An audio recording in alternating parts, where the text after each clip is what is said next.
Hello there. Welcome to week 33 of Christopher's Weekly History Topics.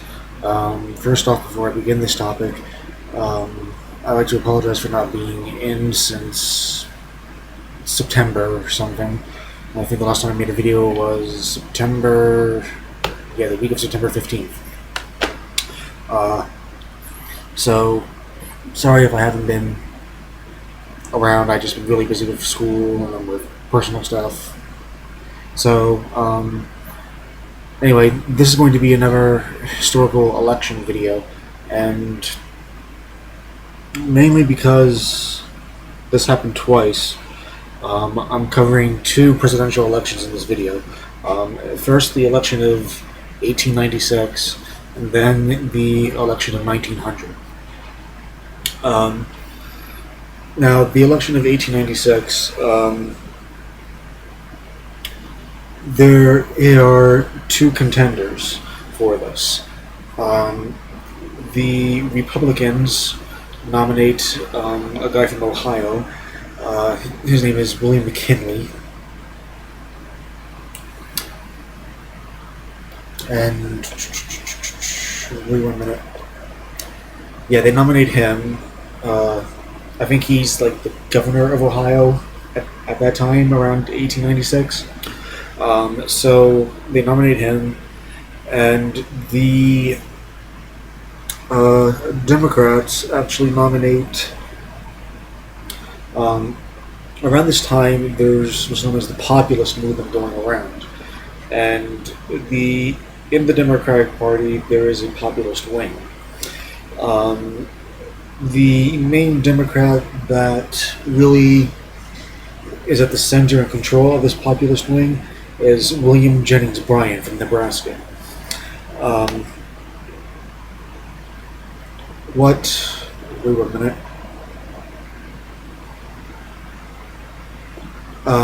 So anyway, they kind of nominate Bryan, and at the convention, he actually gives a speech, and that speech is actually very well known in American history. If you know anything about the 1896 election, you'll know about his big convention speech. What the populist movement was against, one of the things they were against was the gold standard. They wanted to get rid of the centralized gold standard and use a bi-metal currency of both silver and gold. And Bryan, who was the main leader of the populist movement, believed in that. So at the convention, he basically bashed the gold standard and bashed people who want to keep us on the gold standard. And he made his famous speech, the cross of gold. You shall not crucify mankind. You shall not. Something with labor, like you will not put labor on a crown of thorns. You will not crucify mankind on a cross of gold. That's basically was his main speech at the convention. Basically, that he saw the gold standard as something that needed to be getting rid of and go to a bimetallic system. And that was one of the main issues of the campaign in the 1896 presidential election. Now, that speech, believe it or not, actually got him to win the nomination for the Democrats. And meanwhile, the Republicans, they nominate President William McKinley. He's from Ohio. I believe he's like the governor of Ohio. Yeah, he is the former governor of Ohio at this time. And he wins the nomination of his party. And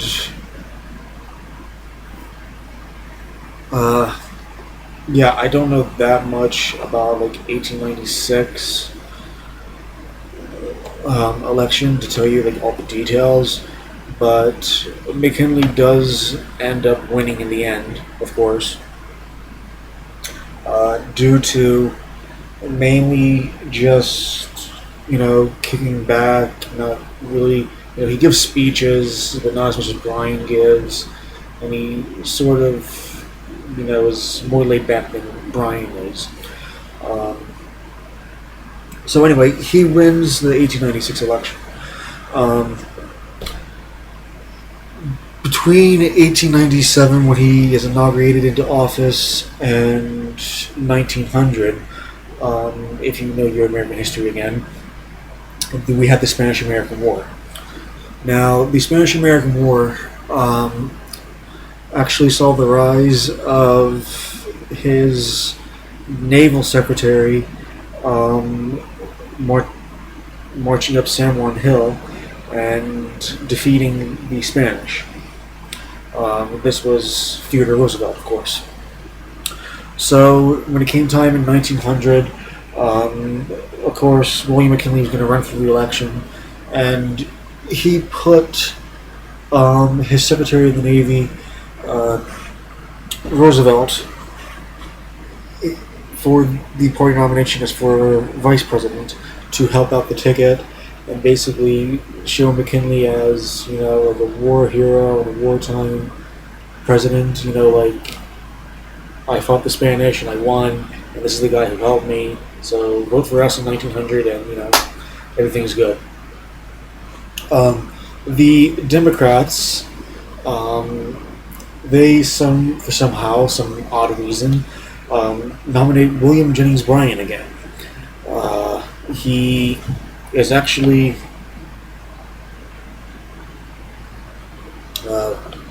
wait 1 minute. Yeah, they nominate him again for their party, and it's also like because he was a populist, like I said before, they're really nominating him again, the Democrats, to basically keep the populist movement of the Democratic Party in check, and they were kind of afraid that if they kind of didn't go for Bryan, then he and the populists would have, split off, and it would have been horrible and stuff like that. So they nominate him again. Only this time, he actually loses a lot worse than in 1896 because of McKinley's popularity. After the Spanish-American War, the United States grew not only economically but territorially. The United States grabbed a lot of former Spanish colonies, mainly in the Caribbean area, like Cuba and those areas. So he was actually pretty popular because of the Spanish-American War ending, and he ends up winning again. The only problem is he doesn't make it through his term at all, his second term.